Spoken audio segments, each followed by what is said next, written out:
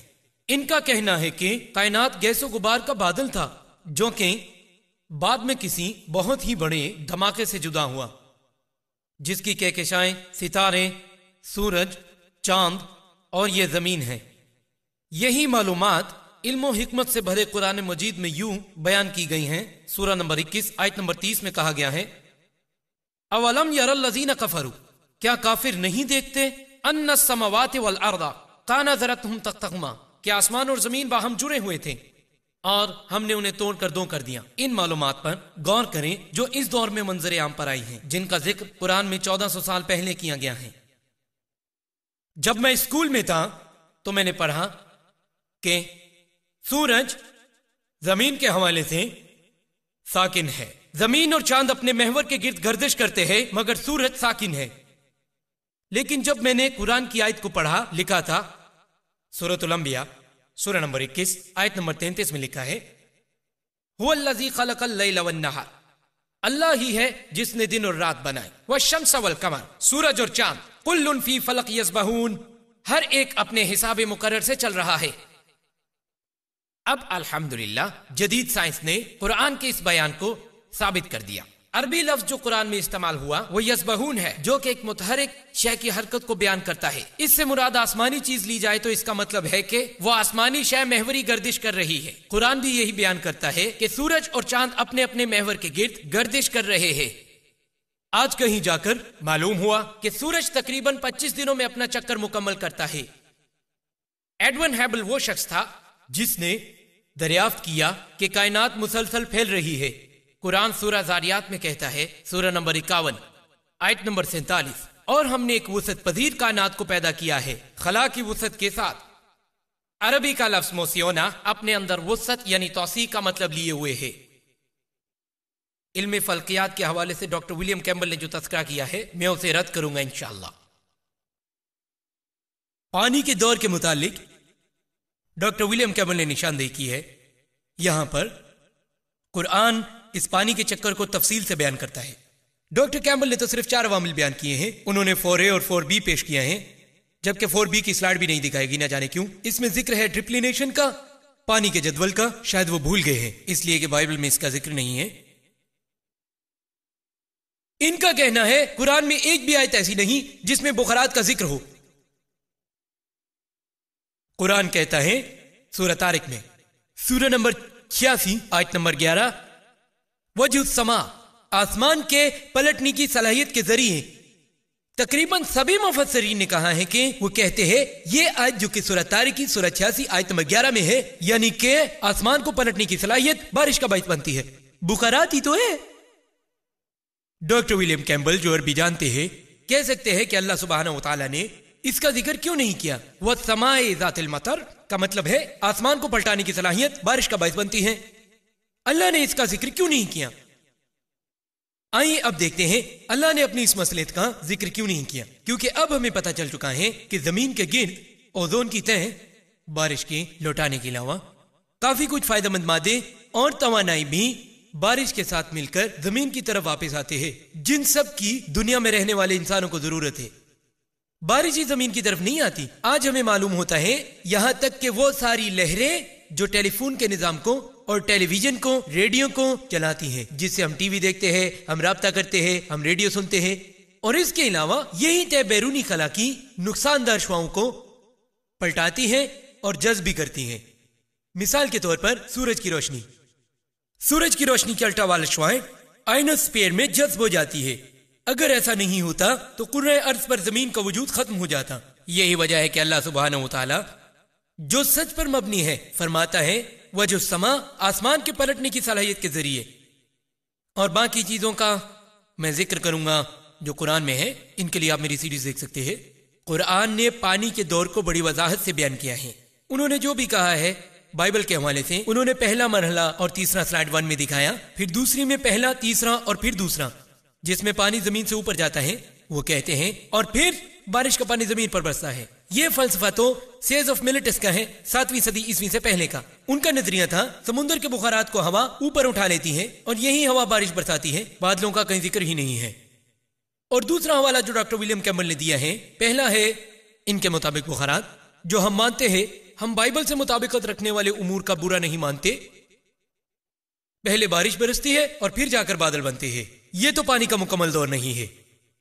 الحمدللہ قرآن نے بڑی تفصیل سے پانی کے دور کے بارے میں بتایا ہے کئی مقامات پر، یعنی پانی کس طرح اوپر اٹھتا ہے، بادل کیسے بنتے ہیں، بادل آپس میں کیسے جڑتے ہیں، گرج چمک ہوتی ہے، اور پھر اس طرح سے پانی برستا ہے، بادل کس طرح حرکت کرتے ہیں، بارش کی صورت میں برستے ہیں، بخارات کا جدول بیان کر دیا ہے، اور الحمدللہ تفصیل کے ساتھ۔ قرآن میں پانی کے اس دور کا ذکر تفصیل سے کیا گیا ہے کئی مقامات پر۔ سورہ نور میں سورہ نمبر 24 آیت نمبر 43، سورہ روم میں سورہ نمبر 30 آیت نمبر 48، اور سورہ الزمر میں سورہ نمبر 39 آیت نمبر 21، سورہ مومنون سورہ نمبر 23 آیت نمبر 18، سورہ روم سورہ نمبر 30 آیت نمبر 24، سورۃ الحجر سورہ 15 آیت نمبر 22، سورۃ الاعراف سورہ نمبر 7 آیت نمبر 57، اور سورۃ الرعد سورہ نمبر 13 آیت نمبر 17، سورۃ الفرقان سورہ 25 آیت نمبر 48 تا 49۔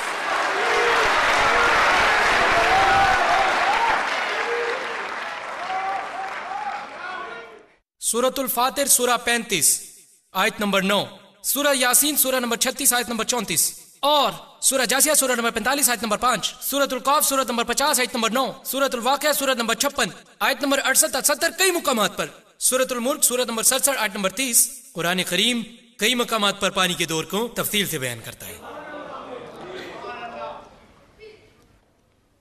ڈاکٹر ولیم کیمبل نے بہت سارا وقت لیا، آدھی تقریر علم جنین پر کی، علم ارضیات کا ذکر کیا، اور 6 دوسرے موضوعات کا جو میں نے درج کیے ہیں۔ علم ارضیات کے بارے میں تو ہمیں آج پتہ چل چکا ہے۔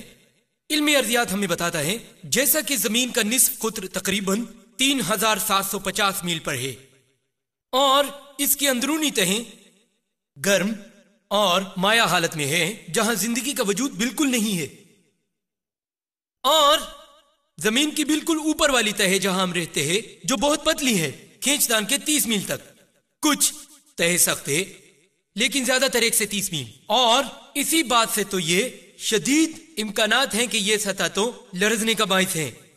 اس کی سب سے بڑی وجہ تہوں کا ہیر پھیر ہے جو پہاڑی سلسلے کو اونچا کرتا ہے، جس سے زمین کو پختگی ملتی ہے۔ اور قرآن کہتا ہے سورۃ النبا میں سورہ نمبر 78 آیت نمبر 6 تا 7، ہم نے زمین کو وسیع بنایا ہے، والجبال اوتادا، اور پہاڑوں کو میخیں بنایا ہے۔ قرآن قطعاً نہیں کہتا پہاڑوں کو میخوں کی طرح پھینکا گیا، پہاڑ میخوں کی طرح۔ عربی کا لفظ اوتاد یعنی میخیں، خیموں کی کھونٹیاں۔ اور آج ہمیں پتہ چلتا ہے علم ارضیات کے مطالعے سے کہ پہاڑوں کی گہری جڑیں ہوتی ہیں، اور یہ معاملہ 19ویں صدی کے نصف میں معلوم ہوا ہے، اور ہمیں دکھائی دینے والے پہاڑ کی سطح زمین سے اوپر والی سطح سے کم ہوتی ہیں، جو زیر زمین گہرائی تک ہوتی ہیں، بالکل اسی طرح سے جیسے کھونٹیوں کو زمین میں گاڑا جائے۔ آپ صرف اوپر سے چھوٹا حصہ دیکھتے ہیں، زیادہ تر زمین کے نیچے ہوتا ہے، بالکل گلیشیئر کی چوٹی کی طرح۔ آپ صرف اوپر کی چوٹی دیکھتے ہو اور اس کا 90% حصہ پانی میں ہوتا ہے۔ قرآن کہتا ہے سورۃ الغاشیہ میں سورۃ نمبر 88 آیت نمبر 19، اور سورہ نازعات میں سورہ نمبر 79 آیت نمبر 32، والجبال ارساہا، اور پہاڑوں کو زمین میں مضبوطی سے گاڑ دیا، پہاڑوں کو زمین سے اونچا بنایا۔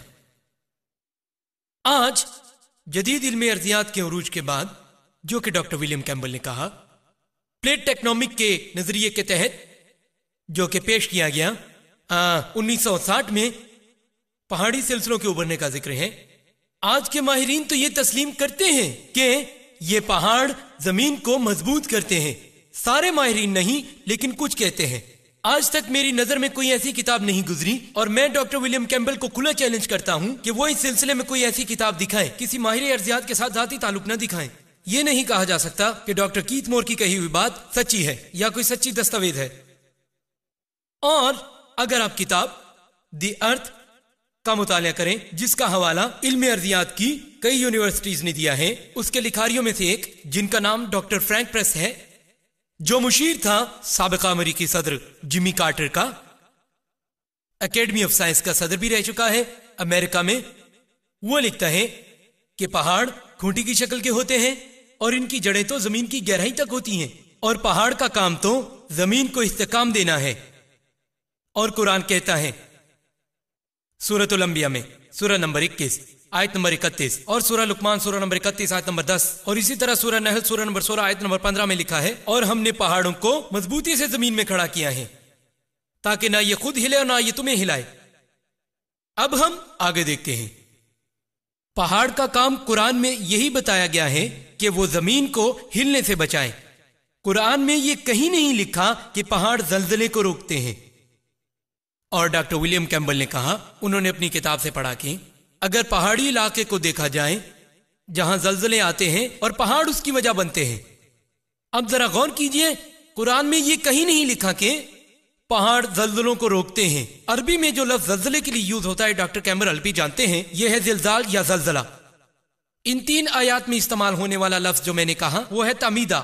تمیدہ کا مطلب ہے ہلانا، جلانا یا جھولا دینا۔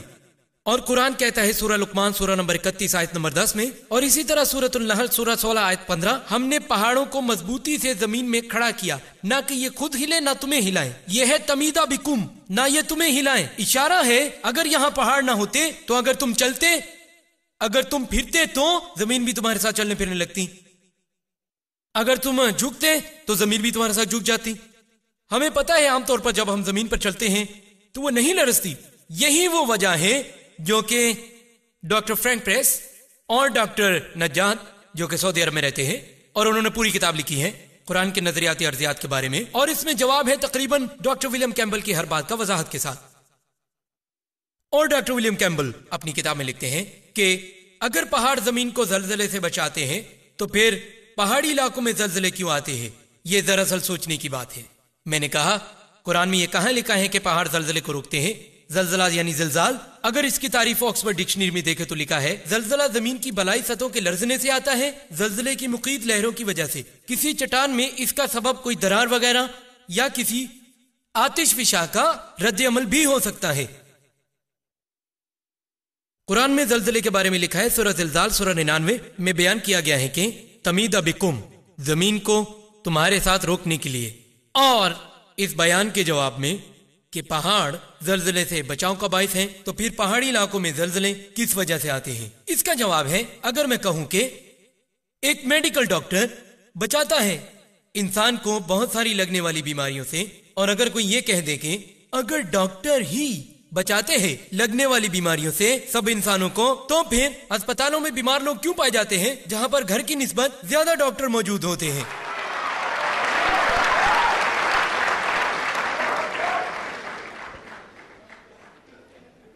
سمندر کے علم کے بارے میں قرآن کریم فرماتا ہے سورۃ الفرقان سورہ نمبر 25 آیت نمبر 53 میں ہے، یہ اللہ ہی ہے جس نے پانی کے بہتے ہوئے 2 دھارے بنائے، ایک میٹھے پانی کے قابل اور دوسرا نمکین اور کڑوا، وہ آپس میں ملتے ہیں لیکن گھلتے نہیں، ان کے درمیان ایک رکاوٹ ڈال دی گئی ہے جو ان کو گھلنے نہیں دیتی۔